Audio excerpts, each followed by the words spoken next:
Hi everybody, welcome to Aimee Nolte Music. A few years ago, I was driving in the car with my husband and the song Daniel by Elton John was on. I like that song. Oh, Daniel, my brother, you are... The end of the chorus came around and John sang what I thought was a really nice harmony. So I said, hey, nice harmony. And he said, no, I was just singing the melody. After a little bit more discussion, I realized that what I had always thought was the melody might have actually been the harmony. He might have been right. And that kind of blew my mind. You're a star in the faith of the sky. I've always sung the high part and thought that it was the melody. Daniel, you're a star in the face of the sky. And John thought that it was Daniel, you're a star in the face of the sky. I kind of think he's right. I think that one makes a little more sense. What do you think? I don't know. Did Elton John purposefully write an ambiguous melody to confuse us all? Did he happen to just write such a strong harmony part that it's fooled me for all of these years? Or, I mean, maybe I'm just a big dummy. There's always that. After this happened with the Elton John song, I wondered how many songs I already knew that might fit this category. The ambiguous melody, super strong harmony category. I kept a running tab of every song, for years, every song that I came across that this happened to me on, and then I also decided to take a poll on social media to figure out if it's happened to other people as well. I'd like to show you the results and play a few songs for you and see what you think.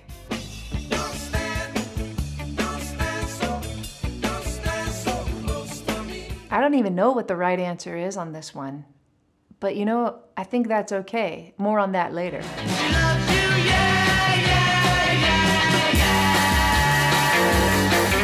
Again, really hard to say what it might be.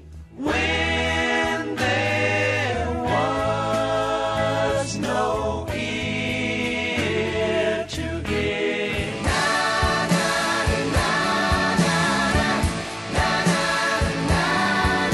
Sometimes there could be a song that kind of falls into this category that I'm talking about, except for the fact that the melody is sung much louder than the super strong harmony part. Love Hurts, recorded by Graham Parsons with Emmylou Harris singing the harmony, is a song that I think has a very strong harmony part.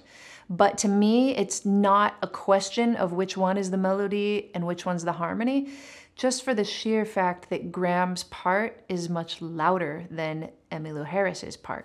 Love hurts, love scars. The la la la's in A Horse with No Name are also like this. I mean, it's two parts, both of them are very strong, but the lower one is clearly louder, so I don't think there's any argument.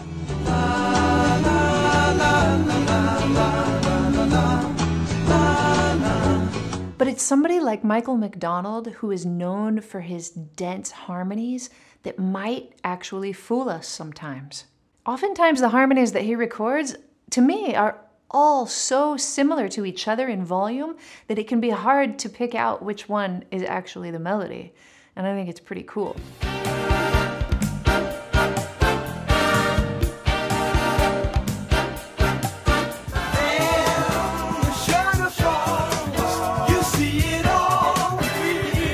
What a Fool Believes by the Doobie Brothers is a prime example.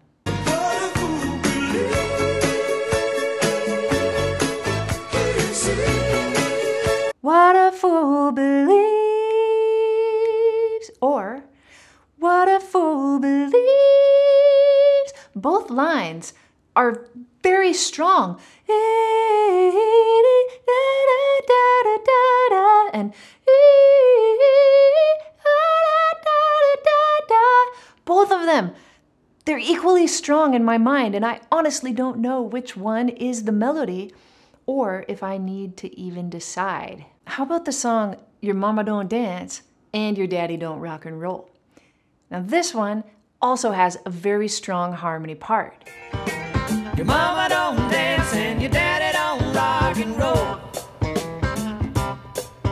But a nice thing happens in this song is that after we've heard the verse and the chorus and we've maybe been a little bit confused about which part is the melody or harmony, the saxophone takes a solo, clears it right up for us.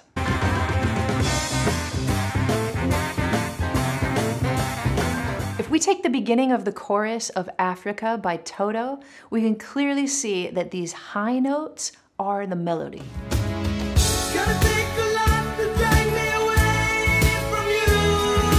That's just the beginning of the chorus, but as the chorus progresses, I think that the melody still is on those high notes, but such a strong harmony comes in at the second half of the chorus. And I honestly think that if you asked a big chunk of the population to sing the chorus of Africa, a lot of them would start out on the high notes and finish up on the low notes. It's gonna take a lot to keep me away from you. And then, I bless the rains down in Africa. But I think a lot of people are gonna jump to that. I bless the rains down in Africa. Maybe because they're tired of the high notes or want to sing lower notes. There could be a lot of reasons, but I kind of think it's because both are equally strong.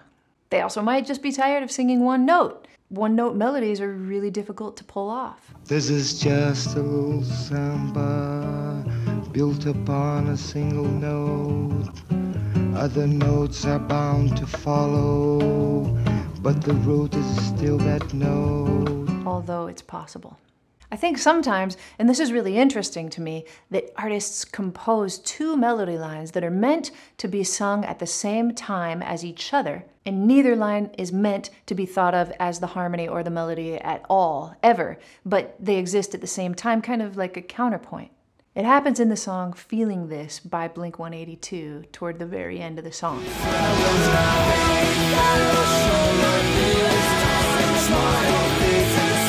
In Sweet Judy Blue Eyes by Crosby Stills and Nash, many of the sections of the song have such strong harmony parts that it's difficult to tell which one is the melody. On this particular line, I think it's really hard for us to make a case about which line is really the melody, but I mean, especially with Crosby, Stills and Nash's music and Young, I don't think it matters because I don't think that this song was ever meant to be sung as a solo. It's the case with most of their songs. I think the harmony is just as important as the melody because it's Crosby, Stills and Nash, and that's what they do. I'd like to continue to use CSN to further my discussion about melody and harmony. It's possible to harmonize a melody by putting a harmony on top of it. It's also possible to harmonize a melody by putting the harmony on the bottom or below it. Sometimes you might think you've got it figured out, and just because a part happens to be on the bottom of the melody or lower than the melody, that it must be the harmony. We've already seen that that's not the case. Not long ago, I recorded Helplessly Hoping by Crosby, Stills and Nash, and I think that it's the middle part that's the melody in that song, not the top or the bottom, smack dab in the middle. Wordlessly watching, he waits by the window and wonders at the empty place inside. I think that's so cool. I also think that in Sweet Judy Blue Eyes, most of the time the melody is the top note. And felt about each other. And felt about each other. That's the high one. Here's the low one. And felt about each other. And felt about each other. Really strong as well. But just a few bars later, I think you could make a case that the melody is strongest on the bottom, or that it's darn close. And the middle one is, you know, just there for support. I am yours, you are mine, you are what you are. I guess we could argue about what the right answer is for all of these songs, and that might be kind of fun, but it's not really the point of my video. I hope that throughout this video, maybe I've helped you to think about harmony and melody in a slightly different way. Understanding that if you want to harmonize a melody, maybe you don't even have to have a melody to begin with. Maybe a collection of notes that sound good together could collectively be the melody. And maybe sometimes the strongest melodies aren't even melodies at all. Thanks for watching. I'll see you next time on Aimee Nolte Music.